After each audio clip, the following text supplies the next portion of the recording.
ChatGPT nous ment, et c'est pour nous faire plaisir. Aujourd'hui, on va voir les différentes erreurs, appelées aussi hallucinations dans le jargon de l'intelligence artificielle, que les modèles de langage peuvent faire. Qu'est-ce que ChatGPT peut nous raconter comme choses erronées, comment s'en rendre compte, et comment éviter ces problèmes.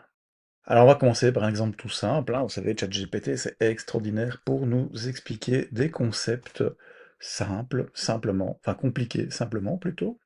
Et donc, par exemple, on a la fameuse phrase qui dit «Explique-moi à la manière de...» un enfant de 5 ans, et si on apprend à un élève de cinquième, le fameux effet Maxwell le maître, et on va voir qu'est-ce qu'il nous raconte là-dessus, sur cet effet. Alors, il réfléchit un petit peu, voilà, il nous donne une explication de l'effet Maxwell-Lemaître, sans aucun souci. Comment ça marche, voilà. Et donc, voilà, voilà, hein. Donc, visiblement, l'effet Maxwell-Lemaître, c'est un effet sur des particules. Ça vient de James Maxwell, hein, qui est un grand physicien, hein, et Georges Lemaître, hein, qui est un Belge, je pense, en plus, hein. C'est notamment lui qui est à l'origine de la théorie du Big Bang. Donc ça, c'est très très très très bien, fantastique, c'est compréhensible, sauf que l'effet Maxwell-Lemaître n'existe pas. Ah, alors que s'est-il passé? Cette explication semble tout à fait plausible, et c'est bien ça le problème. C'est la façon dont fonctionne ChatGPT, c'est qu'en fait, étant donné la question que vous avez posée, la phrase qu'il est en train de construire, à chaque mot, il va estimer quelle est la probabilité du mot suivant. Et en fait, il va construire des textes qui ont l'air tout à fait plausibles, dans le sens probable, on pourrait les trouver dans des sites web, dans des livres, mais c'est pas pour ça qu'ils sont vrais. Et c'est ce qui s'est passé ici. Ici, en fait, quand on voit ce sur quoi ont travaillé ces deux scientifiques, eh bien, il a fait simplement un mix des deux, et il a écrit des choses qui avaient l'air de deux données. On parle de particules, de température, de pression, et voilà. Et c'est quelque chose de probable si on n'a qu'une connaissance superficielle ou nulle des travaux de ces deux personnes-là. Donc, on a un vrai problème maintenant quand on pose une question, on ne peut pas toujours faire confiance. Alors, que faire? Alors, la première chose à faire, c'est essayer de trouver des sources fiables.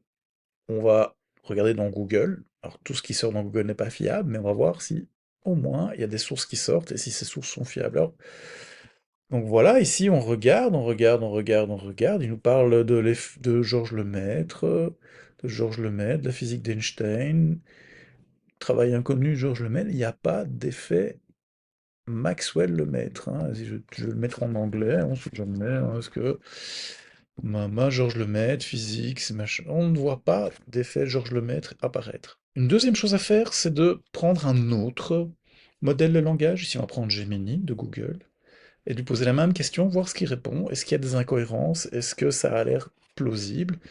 Donc ici, il nous avait répondu, voilà. Donc c'est quand les particules bougent toutes seules à cause de températures de pression différentes sans qu'on les pousse directement. Ça, c'est l'effet Maxwell-Lemaître. Alors si je pose la question, alors il trouve aussi les deux scientifiques. Alors il parle d'expansion de l'univers et il dit, si, bon, on va pas regarder en détail, mais qu'ici il y a un décalage vers le rouge. L'expansion de l'univers étire la lumière et la rend plus rouge. Donc, pour lui, l'effet Maxwell-Lemaître, finalement, c'est quelque chose de différent.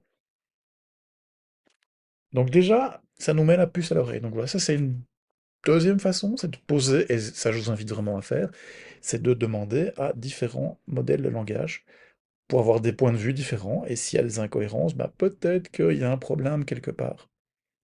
Ici, le fond du problème aussi, c'est qu'on a posé la question de façon affirmative, alors qu'on n'était pas très sûr finalement de si cet effet existait vraiment ou pas. Une autre façon, c'est de lui demander, bah, dans le fond, est-ce que ça existe, cet effet Maxwell-Lemaître? Donc on va faire ça ici.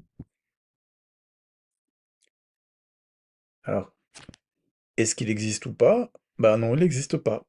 Et c'est le même moteur, le même modèle qui nous répond qu'il n'existe pas. Encore une fois, voilà, on a posé la question différemment, et donc il répond après le contexte, il dit, voilà, et donc Si on lui affirme que ça existe, il va essayer de faire quelque chose avec ça. Pas toujours.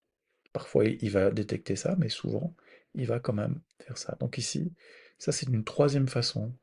C'est donc travaillant sur la façon dont on pose la question.